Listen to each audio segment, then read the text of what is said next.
Hello hello welcome to my mini vlog ថ្ងៃនេះពួកយើងទៅលេង ski ក៏ទាំងអស់គ្នាហេក្រោមបើក្បាលដំបូងមកក៏ដឹងថាត្រជាក់ប៉ុណ្ណាដែរមែនអត់ដក14អង្សាអ្នកទាំងអស់គ្នានេះនៅតាមផ្លូវថ្ងៃទី1ដែលខ្ញុំទៅគឺថ្ងៃសុក្រហ្នឹងអត់សូវត្រជាក់មែនទេអត់ទាន់មានព្រិលធ្លាក់ទេតែវាធ្លាក់យូរហើយតែគាត់តកកវាតលាយតែគាត់អត់មានកតិចព្រិលធ្លាក់ព្រោះភ្នំអត់ទាន់មានឃើញពណ៌សសទេតែខ្ញុំឆែកអាកាសធាតុមើលគេថាថ្ងៃហ្នឹងម៉ោង4ល្ងាចព្រិលធ្លាក់ហើយខ្ញុំចេញពីផ្ទះមកដល់កន្លែងលេង ski ម៉ោង12អញ្ចឹងខ្ញុំចូលលេងបានប្រហែលជា3ទៅ4ម៉ោងព្រិលចាប់បានធ្លាក់បានដល់កន្លែងចតឡានហើយឡើងឡានក្រុងបន្តមកកន្លែងទិញសម្បត្តិឃើញថាអាកាសធាតុគឺថាត្រជាក់ល្មមមិនសូវជាខ្លាំងណាស់ដោយសារតែវាបាត់ថ្ងៃចាអេមិនលើអូហើយលុយណាស់ outfit នេះមានអារម្មណ៍ថាដូចអ្នកធ្វើការនៅភពប្រច័នមើលទៅดู outfit គេក៏មិនណយណាមុនលេងយើងដាក់ពីបិទសិនអូយហេតុអីអាគូនេះសំគ្នាម្លេះទេមកហាឥឡូវយើងចាប់ផ្ដើមប្រតិបត្តិការចេញដំណើរดูគេលេង ski នឹងអត់ដួលណាខ្ញុំវិញដួល20-30 ដងម្នាក់ឯង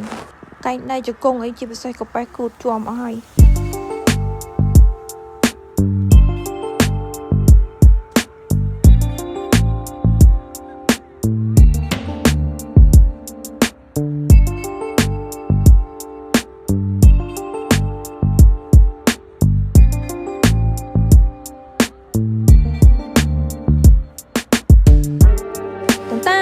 យើងដល់កន្លែងលេងនៅខាងក្រោមមនុស្សច្រើនពេកឥឡូវយើងជិះខ្សែកាបឡើងទៅលើដើម្បីស្រោតចុះមកក្រោមកិច្ចការដំបូងឡើងមកដល់លើចាប់ទុកអស់ខ្ញុំចាប់ទុកខ្លះបើអញ្ចឹងទេច្រើនណាស់ពួកឯងខ្ញុំស្រោតចុះមករហូតតែបុកគេរហូតអើយឡើងមកដល់លើនេះទៅជាកាន់តែខ្លាំងលោកអើយលោកពេលថ្ងៃទី1នឹងអត់សូវមានខ្យល់ទេអញ្ចឹងប្រឡេវានៅច្រើនក្រាស់ជាងយើងអាចលេងបានអត់សូវល្អិតខ្លាំងវាមិនជាតកខ្ញុំលេងបាន7-4ម៉ោងណាឥឡូវយើងសម្រាប់ទៅ Airbnb ទៅរកអីញ៉ាំឃ្លានណាខ្ញុំចេញពីកន្លែងលេងម៉ោង 4:30 ហើយឥឡូវហ្នឹង snow ចាប់បានធ្លាក់មកហើយឧតុនិយមគេប្រាប់ថាម៉ោង 4មកគេមែនណាតាមផ្លូវទៅ Airbnb ខ្ញុំហ្នឹងប្រហែលជា5នាទីតំបន់នេះមកភ្នំនឹងទាំងអស់សុទ្ធតែ hotel ហើយនឹង Airbnb អ្នកនរគ្នាស្អាតហើយបើសិនជាយើងមកចំពេល Christmas អីហ្មងតែនេះខ្ញុំមកលេងនេះខែ7ខែ2ហើយខ្ញុំមកលេងកន្លែងនេះ2ដងហើយអ្នកគ្នាអូមានអារម្មណ៍ថាដូច adventure ហ្មងថ្ងៃនេះដោយសារខ្ញុំបានឡើងទៅកន្លែងកំពូលភ្នំមកលើកមុនខ្ញុំមកហ៊ានឡើងខ្ញុំលេងតែក្រោមហ្នឹងតែលើកនេះបដិញ្ញាថាខ្ញុំត្រូវធ្វើឲ្យបានធ្វើបានមែនប៉ុន្តែខ្ញុំដួល10ត្រឡប់ជាប់មកហើយឥឡូវយើងមកដល់ Airbnb ហើយចាប់ផ្ដើមសាកឡានសិនថ្ងៃនេះយើងជិះ Tesla មកអញ្ចឹងត្រូវរក Airbnb ណាដែលមានកន្លែងសាកតោះមកបានយើងចាំទៅញ៉ាំអាហារពេលល្ងាចព្រិលចាប់រំធ្លាក់ក្រាស់ទៅណាគ្នាហា time to dinner with my dudu ល្ងាចនេះយើងញ៉ាំម្ហូបអាស៊ី sashimi curry ramen មុខទៀតគឺ hibachi ហើយខ្ញុំក៏បាន order meal tea មួយកែវចាប់ហើយតាមដល់ព្រឹកអ្នកគ្នា good morning អូហូក្រាស់គូសំបកេតែមិនបានដៃខ្ញុំហើយអ្នកគ្នា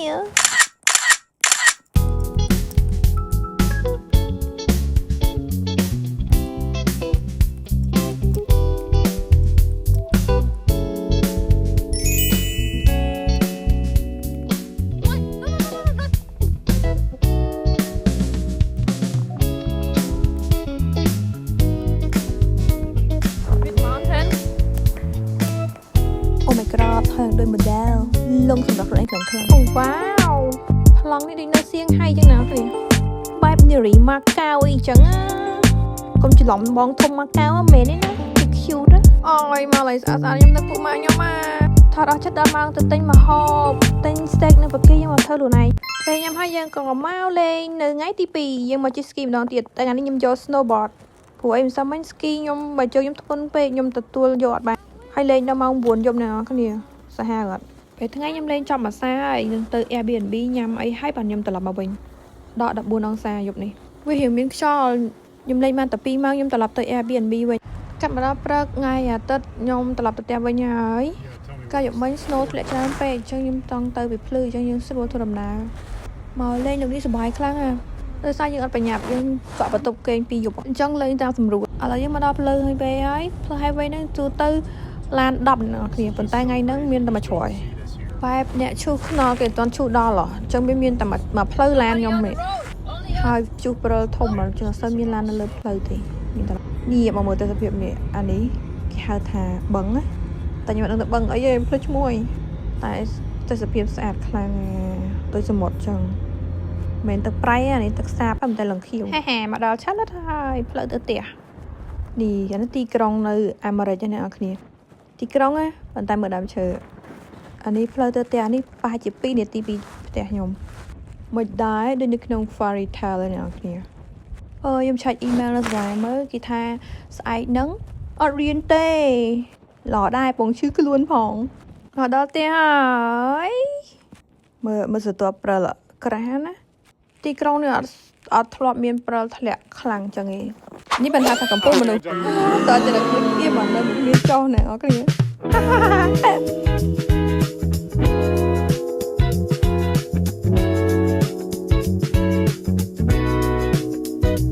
อย่าไปหัดไฟเล่นดังบุญไม่เชิดจนเป็นเตี้ยจังไงโอเคไปนะคุณเนี่ย see you next video love you I hope you enjoy my vlog